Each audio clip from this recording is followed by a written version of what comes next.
ഒപ്പം BJP ഒന്നിൽ നിന്ന് 3 സീറ്റിലേക്ക് എത്തുകയാണ്. അതും പ്രധാനപ്പെട്ട 2 നേതാക്കൾ. ഒന്ന് കഴിഞ്ഞ തവണ പൂട്ടിച്ച് 0 ആക്കിയതാണ്, അവിടെ നിന്നാണ് ഇപ്പോൾ 3ലേക്ക് എത്തിയിരിക്കുന്നത്. അതും സംസ്ഥാന പ്രസിഡന്റ്, മുൻ സംസ്ഥാന പ്രസിഡന്റ് രണ്ടുപേരും കേന്ദ്രമന്ത്രിമാരായിരുന്നു. ഒപ്പം ചാത്തന്നൂരിൽ നിന്ന് VV ഗോപകുമാറും എത്തുകയാണ്. അങ്ങനെ 3 പേരെത്തുമ്പോഴും വോട്ട് വിഹിതത്തിൽ കാര്യമായ വർധന BJPക്ക് ഉണ്ടാക്കാനായിട്ടില്ല എന്നതുകൂടി ശ്രദ്ധേയമാണ്. വിഷ്ണു സുരേഷ് ചേരുന്നുണ്ട് വിവരങ്ങളുമായി. വിഷ്ണു, ഇന്ന് സംസ്ഥാനത്ത് വിജയാഹ്ലാദ പ്രകടനമാണ് BJPക്ക്. സ്വാഭാവികമായും ഈ വോട്ട് വീതത്തിലെ കുറവൊക്കെ ഉണ്ടെങ്കിൽ പോലും 3 MLA-മാരിലേക്ക് പൂട്ടിച്ച അക്കൗണ്ട് തുറക്കുകയും ചെയ്തു.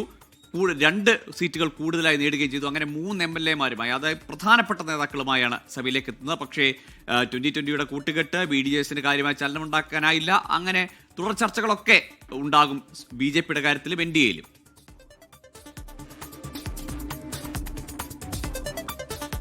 Gokul, good morning. ഈ വോട്ട് ഷെയറിന്റെ കുറവും അതോടൊപ്പം തന്നെ മറ്റ് ഘടകകക്ഷികളുടെ തോൽവിയല്ല, അതിനപ്പുറത്തെല്ലാം മുകളിലാണ് BJP ഈ തെരഞ്ഞെടുപ്പിൽ നേടിയിട്ടുള്ള വിജയം എന്ന കാര്യത്തിൽ തർക്കമില്ല.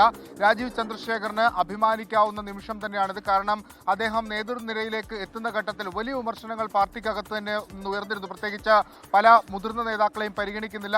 അദ്ദേഹത്തിന്റെ കുറച്ച് ആളുകളെ മാത്രം വെച്ചുകൊണ്ട് ഈ പാർട്ടി മുന്നോട്ട് കൊണ്ടുപോകുന്നു, ഒരു കോർപ്പറേറ്റ് ലെവലിലേക്ക് പാർട്ടി മാറുന്നു തുടങ്ങിയ ആക്ഷേപങ്ങളൊക്കെ അദ്ദേഹം കേട്ടിരുന്നു.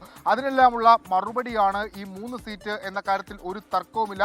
ആദ്യഘട്ടത്തിൽ 12 സീറ്റുകൾ വരെ BJP നേടാം എന്ന വിലയിരുത്തൽ, അല്ലെങ്കിൽ NDA നേടാം എന്ന വിലയിരുത്തൽ NDAക്ക് ഉണ്ടായിരുന്നു. പക്ഷേ പിന്നീട് അത് നേമത്തേക്ക് മാത്രമായി ചുരുങ്ങിപ്പോകുന്നത് നമ്മൾ കണ്ടതാണ്. കാര്യമായ ഒരു പോരാട്ടം നേമത്തും പാലക്കാടും ഒക്കെയായി മാത്രം ചുരുങ്ങിയിരുന്നു. പിന്നീട് ഏറ്റവും അവസാന ലാപ്പിലേക്ക് എത്തുമ്പോൾ അത് നേമം മാത്രം, ഇന്നത്തെ തെരഞ്ഞെടുപ്പ് നടക്കുന്ന ഘട്ടം അല്ലെങ്കിൽ വോട്ടെണ്ണൽ നടക്കുന്ന ഘട്ടത്തിൽ പോലും നേമത്ത് മാത്രമാണ് ഒരു കൺസിസ്റ്റൻസി പല ഘട്ടങ്ങളിലും നടത്താൻ BJPക്ക്. അത് ഏറ്റവും അവസാന റൗണ്ടിലേക്കൊക്കെ എത്തുമ്പോഴാണ് ചാത്തന്നൂരും അതോടൊപ്പം തന്നെ ഈ വട്ടിയൂർക്കാവും ഒക്കെ കഴക്കൂട്ടവും ഒക്കെ കയറി വരുന്നത്.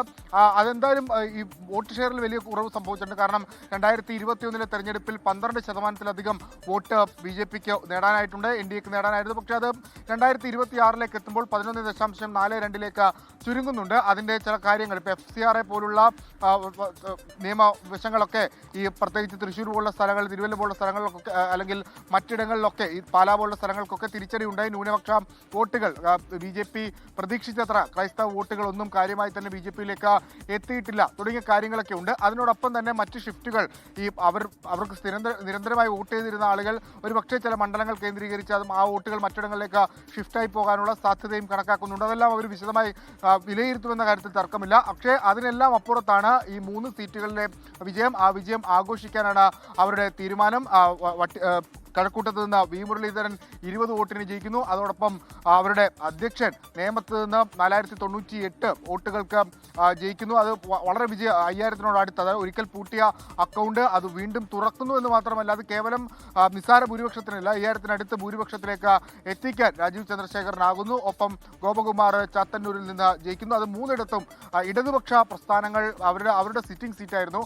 അവിടെയാണ് BJP വിജയിച്ച് കയറിയത് എന്നുള്ളതും ഏറെ ശ്രദ്ധേയമായ കാര്യമാണ്. ഇന്ന് പലയിടങ്ങളിലും ആഹ്ലാദ പ്രകടനങ്ങളുണ്ട്. മറ്റൊന്ന് ആ NDA മുന്നണിയുമായി ബന്ധപ്പെട്ട കാര്യങ്ങളാണ്.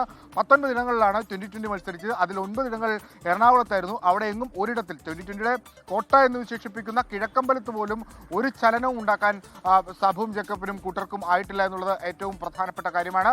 23 ഇടങ്ങളിൽ BDJS മത്സരിച്ചിട്ടുണ്ട്. പക്ഷേ BDJSനും പതിവ് പോലെ അല്ലെങ്കിൽ മുൻകാലങ്ങളിലെ തെരഞ്ഞെടുപ്പ് പോലെ അത്ര വലിയൊരു പെർഫോമൻസിലേക്ക് 2016 BDJS അവരുടെ ഏറ്റവും മികച്ച പെർഫോമൻസ് പുറത്തെടുത്തത്. അത്തരത്തിലൊരു പെർഫോമൻസിലേക്ക് പോകാൻ BDJSന് സാധിച്ചിട്ടില്ല. ഈ 3 സീറ്റുകൾ BJP ജയിച്ചെന്ന പോലെ തന്നെ 2ാം സ്ഥാനത്തേക്ക് എത്തിയ സീറ്റുകളുടെ കാര്യങ്ങൾ എടുത്തു പറയണം. പാലക്കാട് നമ്മൾ പ്രതീക്ഷിച്ചതാണ്.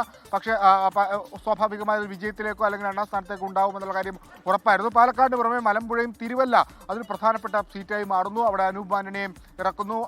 അവിടെ ഈ ക്രൈസ്തവ വോട്ടുകൾ ഏത് രീതിയിലാണ് BJPയിലേക്ക് എത്തിയത് എന്നുള്ളത് ഏറെ ശ്രദ്ധേയമായ ചർച്ചകൾക്കൊക്കെ വഴിവെക്കും. അങ്ങനെ അത്തരം സീറ്റുകളിലൊക്കെ BJP ആറ്റിങ്ങൽ പോലുള്ള സീറ്റുകളിൽ P സുധീറിന് എത്താൻ സാധിച്ചിട്ടുണ്ട്. അങ്ങനെ വളരെ ശക്തമായ പോരാട്ടം കാഴ്ചവെക്കാൻ സാധിച്ചിട്ടുണ്ട്. അതിൻ്റെ ഒരു റിസൾട്ട് അവർക്കുണ്ടാക്കിയിട്ടുണ്ട്. പാർട്ടിക്കുള്ളിൽ നമുക്കറിയാം 2 വിഭാഗങ്ങൾ പരസ്പരം പോരടിക്കുന്നതൊക്കെ നമ്മൾ കണ്ടതാണ്. രാജീവ് ചന്ദ്രശേഖരനെയും അതോടൊപ്പം V മുരളീധരനെ വിഭാഗം, ആ വിഭാഗങ്ങൾ തുല്യശക്തി ഈ തെരഞ്ഞെടുപ്പിൽ പുലർത്തുന്നു എന്നുള്ളതാണ്. V മുരളീധരൻ ജയിക്കുന്നു, രാജീവ് ചന്ദ്രശേഖർ ജയിക്കുന്നു, P സുധീറും അതോടൊപ്പം ശോഭാ സുരേന്ദ്രനും കെ സുരേന്ദ്രനും ഒക്കെ 2ാം സ്ഥാനത്തേക്ക് എത്തും. അങ്ങനെ പാർട്ടിക്കുള്ളിലും 2 പക്ഷങ്ങളും ബലാബലം അല്ലെങ്കിൽ കരുത്തു കാട്ടുന്നു എന്നുള്ളതും ഏറെ ശ്രദ്ധേയമാണ്. BJP ഇനി ഈ വിഷയത്തിൽ അവർ ഈ തെരഞ്ഞെടുപ്പുമായി ബന്ധപ്പെട്ടുള്ള അവലോകനത്തിൽ ഏത് ഘട്ടത്തിലാണ് വോട്ട് കുറഞ്ഞത് എന്നുള്ള കാര്യങ്ങൾക്കൊക്കെ ഒരു വ്യക്തമായ ധാരണ അവരുടെ ചർച്ച കഴിയുമ്പോൾ ഉണ്ടാകുമെന്നാണ് പ്രതീക്ഷിക്കുന്നത്. ഗൂഗിൾ